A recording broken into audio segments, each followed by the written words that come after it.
Hello everyone welcome to my channel the Cine Kalakar నా పేరు hello everyone welcome to my channel again I am the Cine Kalakar and చాలా రోజులైంది కదా మాట్లాడుకుని and almost 3 weeks అయింది అనుకుంటా నేను వీడియో అప్లోడ్ చేసి because of my medical emergencies it's okay.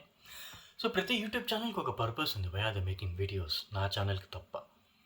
So అందుకనే ఇవాళ సినిమా ఈజ్ అన్ ఎక్స్ప్రెషన్ అనే టాపిక్ రాసుకొని దాన్ని ప్రిపేర్ అయ్యి దానికంటూ కొన్ని మూవీస్ని ఎగ్జాంపుల్గా తీసుకొని ఇవాళ రావడం జరిగింది. అయితే రీసెంట్గా నేను ఒక ఇంటర్వ్యూ చూశానండి. బార్బిల్ పిచ్ మీటింగ్లో నాగవంశీ గారు అనుకుంటా, he is a producer of Guntur Kaaram. ఏమన్నారంటే పెద్ద హీరోల మూవీస్లో లాజిక్స్ వెతక్కండి, జస్ట్ ఆ హైని అలా క్యారీ చేయండి అన్నారు. Do you think it's really possible? ఎమోషన్స్లో లాజిక్ ఉండవు అంటాను ఆయన. నేనైతే ఉంటాయంటాను. ఎందుకంటే కడుపు నిండాక ఆకలి నటించడం చాలా కష్టం.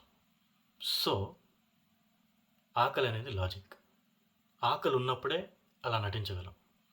ఐ మీన్ ఈ ఎగ్జాంపుల్ సరిపోకపోవచ్చు. What I'm trying to say, Mahesh Babu garu అమ్మ కోసం తప్పిస్తున్నారనేది మనకు అర్థమవుతుంది ఖచ్చితంగా. ఓకే. అండ్ ఆ మూవీలో అమ్మగా నటించింది రమ్యకృష్ణ గారు అండ్ ప్రకాష్ రాజ్ క్యారెక్టర్ కూడా కీలకమే. ఈ రెండు క్యారెక్టర్స్ని వాళ్ళ బ్యాక్ స్టోరీస్ కూడా మనకు సరిగ్గా చూపించకుండా అసలు ఎమోషన్స్ మనకు అర్థం కావు. ఐ మీన్ ఆ క్యారెక్టర్స్ ఇంటెన్షన్స్ మనకు అర్థం కావు. అన్ని క్లైమాక్స్లోనే నేను కూర్చొని మోనోలాగ్ ఇస్తానంటే కుదురుతుందా? I don't think it's possible.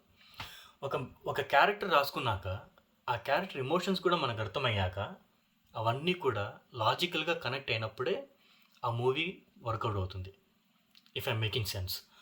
ఎందుకంటే మహేష్ బాబు గారు చేసిన హార్డ్ వర్క్కి జస్టిఫికేషన్ ఎప్పుడు జరుగుతుంది చెప్పండి? when the other characters are also equally performing with him, correct?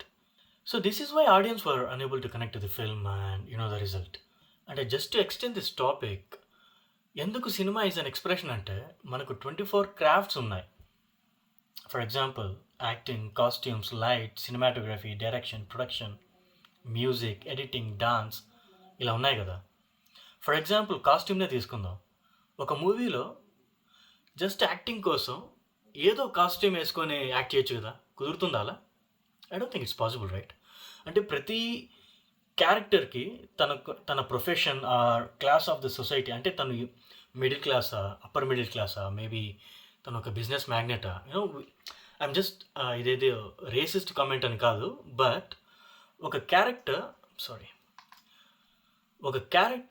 తను సమాజంలో ఎటువంటి బాధ్యతను వహిస్తున్నాడు and where does he belong in the society, తన ప్రొఫెషన్ ఏంటి, తను ఒక సాఫ్ట్వేర్ ఇంజనీరా, మేబీ ఒక మిడిల్ క్లాస్ నార్మల్ ఎంప్లాయీయా, జాబ్లెస్సా, లేదా ఒక హై సొసైటీకి సంబంధించిన వ్యక్తి అని తన కాస్ట్యూమ్స్ మనకి they play a major role కదా. సో అలా ప్రతి ప్రొఫెషన్కి ఆ క్లాస్ ఆఫ్ ద సొసైటీకి తగ్గట్టు కాస్ట్యూమ్స్ ఉంటేనే ఆ క్రాఫ్ట్కి అందం. So that's important. So understanding the craft is important. ఇవన్నీ ప్రతి సినిమాకి అలాగే ప్రతి కళకి వర్తిస్తాయి. సో జస్ట్ అ మినిట్, నేను ఇంకా కొన్ని సినిమాల గురించి, I mean just not Guntur Kaaram, okay, there are few other movies that I want to justify my topic, cinema is an expression. అందులో చిన్న అని సిద్ధార్థ్ గారి మూవీ ప్రాబ్లీ మీరందరూ చూసే ఉంటారు. One of the finest actors of Indian cinema. So ఈ మూవీలో he was trying to tell about the child abuse కదా. తను తన వదిన కూతురు ఒకే ఇంట్లో ఉండటం, తను ఒక మున్సిపల్ ఆఫీస్లో పనిచేయటం, ఆ పాపని స్కూల్కి వదిలి తీసుకురావటం తను చేస్తుంటాడు అనమాట. అయితే సిద్ధార్థ గారి వదిన కూతురు ఉంది కదా, తను చదివే స్కూల్లో తనకు ఫ్రెండ్ ఉంటుంది. ఆ అమ్మాయి అనుకోకుండా ఒకసారి చైల్డ్ అబ్యూస్కి గురై సిద్ధార్థ్ తన్ని స్కూల్లో వదిలేటప్పుడు, నాట్ స్కూల్, తన ఇంటికి తీసుకెళ్ళి వదిలేటప్పుడు తను అంటే వేరే రకంగా బిహేవ్ చేస్తుంది. She was not easy to come with Siddharth. ఆ సన్నివేశం అంతా తను వేరే అతను రికార్డ్ చేసి ఆ పాప వాళ్ళ ఇంట్లో చూపించి సిద్ధార్థే తను ఏదో చేశాడని వాళ్ళంతా నమ్మి, అప్పటి వరకు ఒక నమ్మకస్తుడిలాగా ఉన్న సిద్ధార్థ్ అప్పటి నుంచి ఒక రేపిస్ట్ లాగా చూస్తారనమాట.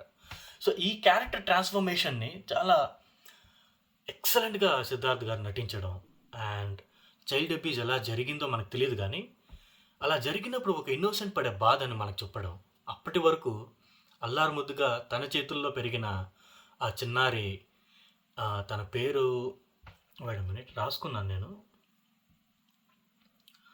ఆ మూవీలో తన పేరు సుందరి. ఓకే. అదే సిద్ధార్థ్ వదిన కూతురు పేరు సుందరి అనమాట. అయితే ఆ సుందరికి వదిన good touch and bad touch నేర్పిస్తూ సుందరి ఒక క్వశ్చన్ అడుగుతుంది. చిన్నాన్న టచ్ చేసినా కూడా నేను నీకు చెప్పాలా అమ్మా అంటే, సిద్ధార్థ్ అక్కడే ఉంటాడనమాట ఆ సీన్ జరుగుతున్నప్పుడు. He was just crossing the door and ఆవిడ పాపకు చెప్తూ ఉంటుంది, అవునమ్మా నువ్వు ఖచ్చితంగా నాకు చెప్పాల్సిందే, యూ హ్యావ్ టు టెల్ అని. That scene is very important. అక్కడికి సినిమా ఎండ్ అయిపోతుంది. అంటే ఆ సినిమా పర్పసే అది, to understand what is good touch and what is a bad touch. Okay, but there is other angle. తను ఇంకా ఇన్నోసెంట్ అని ప్రూవ్ అవ్వలేదు. సో నెక్స్ట్ సీన్లో తను ఎవరైతే చైల్డ్ అబ్యూస్ గురైందో ఆ చిన్న పాప, ఆ పాపే చెప్తున్నాను అనమాట, ఇలా సిద్ధార్థ్ కాదు సమ్ అదర్ గాయ్ అని. తరువాత సిద్ధార్థ్ గారు ఆ అబ్యూజర్ని చేజ్ చేసి ఎలా పట్టుకున్నారు, ఏమి what was the next action అనేది, that was the next part of the story. So ఈ మూవీలో చైల్డ్ అబ్యూస్ గురించి చెప్తూ ఆ ఎమోషన్ని క్యారీ చేసిన విధానం చాలా బాగుంటుందండి. Every one has to watch this particular movie and we have to appreciate his efforts. Okay, next movie Manjummel boys. Kerala నుండి ఒక గ్రూప్ ఆఫ్ ఫ్రెండ్స్ కొడైకెనాల్కి వెళ్ళి ఎలా తిరిగి వచ్చారనేది ఈ మూవీ. ఇది నిజంగా 2006లో జరిగిన ఒక సంఘటన. సో ఆ సంఘటనకు ఆధారంగా తీసుకొని చేశారనుకుంటా ఈ మూవీ. అయితే కొడైకెనాల్ వెళ్ళాక గుణా కేవ్స్లో ఏం జరిగింది, ఒక ఫ్రెండ్ లోయలో పడిపోవటం, అలా పడ్డాక వాళ్ళక్కడి జనాలతో కాంటాక్ట్ అయ్యి ఎలా హెల్ప్ తీసుకున్నారు, పోలీసులు ఎలా రియాక్ట్ అయ్యారు, ఇవన్నీ చాలా ఒరిజినల్గా తీశారు కాబట్టి నాకు బాగా నచ్చింది. అంటే ఇది ఒక డాక్యుమెంటరీ లాగా కూడా తీయచ్చు. వీళ్ళు నాకు తెలిసి ఆ కుర్రాళ్ళు ఎవరైతే ఉన్నారో కొడైకెనాల్కి వెళ్ళి వచ్చారు, వాళ్ళని కాంటాక్ట్ అయ్యి ఏమేమి జరిగింది, what were the costume they were wearing, ఆ టైం జోన్లో ఆ ఏరియా ఎలా ఉండేది, ఇవంతా ప్రాపర్గా వాళ్ళు రీసెర్చ్ చేసి ఆ మూవీని చాలా చక్కగా చేశారండి. Background music, editing, graphics, everything was just perfect. ఏ డౌట్ లేదు. You just have to go watch and enjoy the film. Okay, next Anweshippin Kandethum. I don't know if I'm really pronouncing it well. Anweshippin Kandethum అంటే నాకు కూడా తెలియదు. ఇట్ వాజ్ మలయాళం మూవీ, నేను తెలుగులో చూశాను ఇది. టొవినో థామస్ అనే యాక్టర్ ఒకడు ఉన్నాడు. ఆయన కాల, తర్వాత Thallumaala and there are few other movies. ఒక సూపర్ హీరో మూవీ కూడా వచ్చిందండి, అది నెట్ఫ్లిక్స్లో ఉంది. ఈ మూవీలో తను ఒక ఇన్వెస్టిగేషన్ ఆఫీసర్. ఓకే, సో ఈ మూవీ కూడా ఒక ఇన్వెస్టిగేటివ్ థ్రిల్లర్. టూ మర్డర్ కేసెస్ని ఇన్వెస్టిగేట్ చేస్తూ తను చివరికి హంతకులను పట్టుకున్నాడా లేదా అనేది ఈ కథ. ఇది ఒక రెగ్యులర్ థ్రిల్లర్ అయితే కాదండి. సో ఈ మూవీలో ప్రతి కేసు వెనుక ఒక గిల్ట్ అండ్ రిటాలియేషన్ ఉంటుంది. So you should watch it. So ఈ మధ్య మలయాళం మూవీస్లో ఇలా ఇమోషన్ని ఆధారంగా తీసుకొని మూవీస్ రాస్తున్నారనమాట. లైక్ ఫర్ ఎగ్జాంపుల్ పార్కింగ్ అవ్వచ్చు, మనకి భీమ్లా నాయక్ ఉంది కదా, అది తమిళ్ మలయాళంలో కూడా ఉంది. నెక్స్ట్ కాతల్ ద కోర్ అనేది కూడా మమ్ముట్టి గారిది, one of the best movies. You should watch it. It is in Hotstar I believe. So ఇవ్వండి, సినిమా ఈజ్ అన్ ఎక్స్ప్రెషన్ అని చెప్పడానికి నేను పిక్ చేసుకున్న కొన్ని మూవీస్ అండ్ ఎగ్జాంపుల్స్. ఇదేదో కొత్త టాపిక్ అనేం కాదండి. ఇట్స్ నోన్, అందరికీ తెలిసిందే. సో సినిమా అనే కాదు, any art for that matter. So నాకు సినిమా అంటే ఇష్టం కాబట్టి I choose to talk about it. So ఇది మీకు నచ్చిందని అనుకుంటూ లైక్, షేర్ అండ్ కమెంట్ చేసి అనవసరంగా సబ్స్క్రైబర్స్ని పెంచకండి. అసలే డెలికేట్ ఛానల్ నాది. So please do subscribe if you like the content and it's summer. Keep drinking water. I'll come again with another video. Bye-bye. Sorry. వెళ్ళొస్తానండి.